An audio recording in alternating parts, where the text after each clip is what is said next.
विजया एकादशी की व्रत कथा। हिंदू पंचांग के अनुसार फाल्गुन मास के कृष्ण पक्ष की एकादशी को विजया एकादशी कहा जाता है। इस एकादशी का नाम ही विजया है, अर्थात विजय प्रदान करने वाली।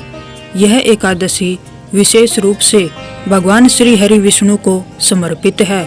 मान्यता है कि इस दिन श्रद्धा एवं विधि पूर्वक व्रत करने से व्यक्ति को सभी कार्यों में सफलता प्राप्त होती है, शत्रुओं पर विजय मिलती है तथा जीवन के कष्ट दूर होते हैं। प्राचीन काल से यह व्रत राजाओं, ऋषियों और सामान्य गृहस्थों द्वारा किया जाता रहा है। विजय एकादशी की कथा मुख्य रूप से त्रेता युग से जुड़ी हुई है, जब भगवान श्री राम ने इसी एकादशी का व्रत करके लंका पर विजय प्राप्त की थी।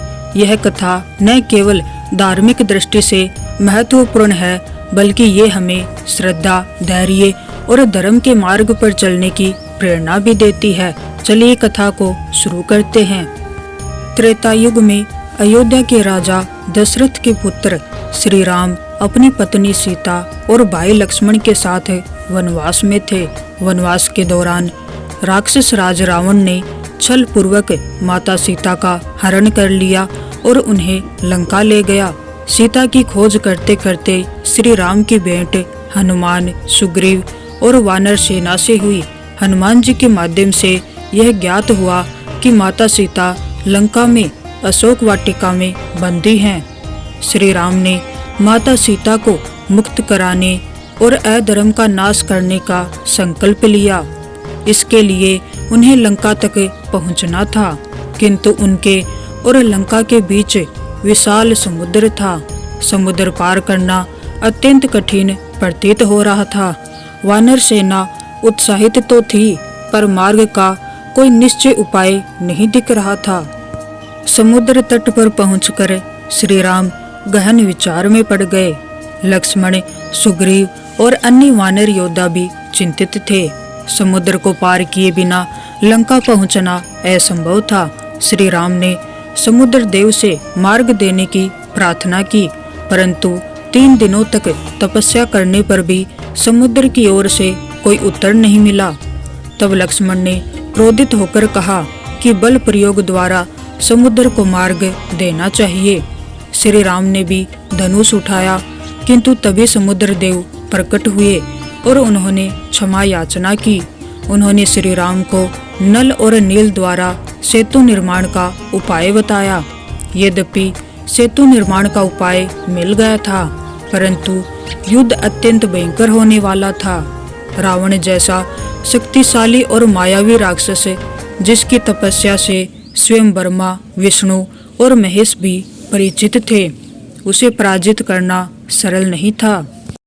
उसी समय वहां महान तपस्वी ऋषि बकदालव्य पधारे। श्री राम ने उनका आदर पूर्वक स्वागत किया और अपनी चिंता उनके समक्ष रखी।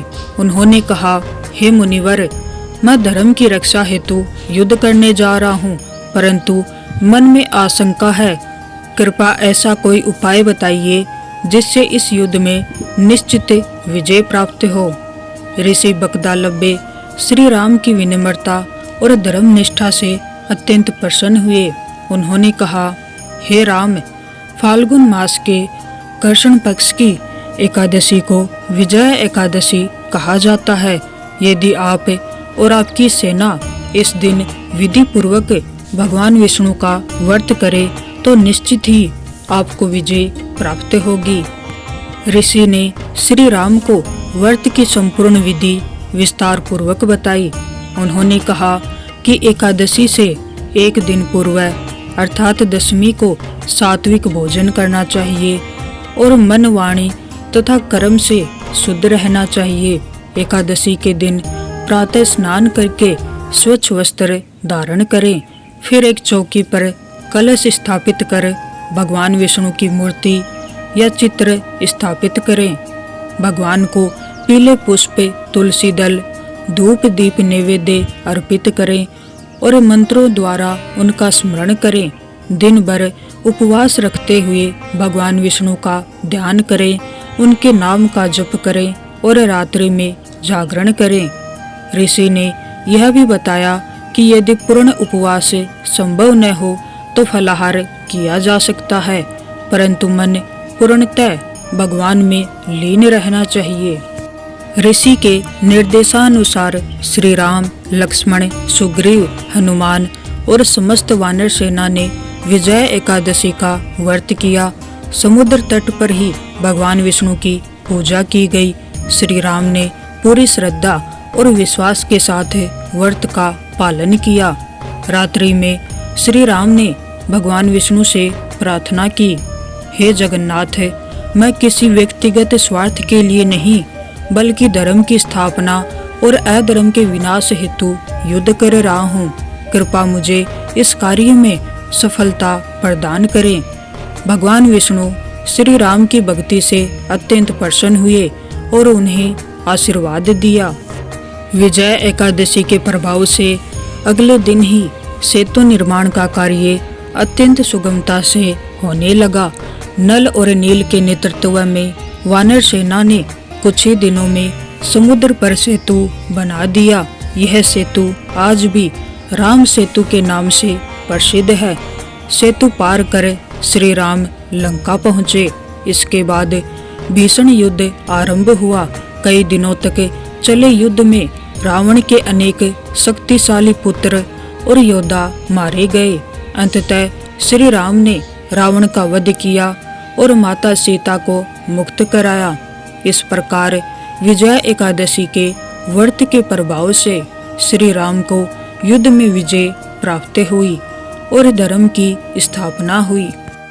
ऋषि बकदालब्य ने आगे कहा कि जो भी मनुष्य विजय एकादशी का व्रत करता है उसे सभी कार्यों में सफलता प्राप्त होती है, शत्रुओं पर विजय मिलती है, भय, रोग और बाधाएं दूर होती हैं, जीवन में सुख समृद्धि आती है, मृत्यु के पश्चात वह विष्णु लोक को प्राप्त करता है।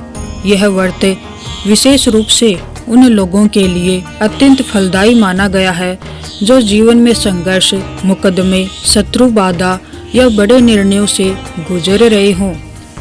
द्वापर युग में राजा युधिष्ठिर ने भगवान श्री कृष्ण से इस एकादशी के विषय में प्रश्न किया।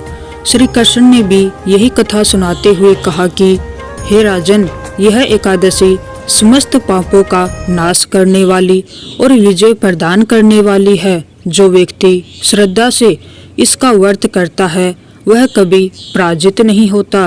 विजय एकादशी केवल व्रत नहीं बल्कि यह हमें सिखाती है कि जब मनुष्य सच्चे मन से भगवान पर विश्वास करता है और धर्म के मार्ग पर चलता है तो असंभव भी संभव हो जाता है।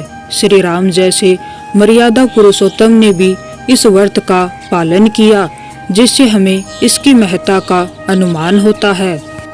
आज के समय में भी यदि हम श्रद्धा, संयम और विश्वास के साथ विजय एकादशी का व्रत करें तो जीवन की कठिन से कठिन परिस्थितियों में भी विजय प्राप्त कर सकते हैं।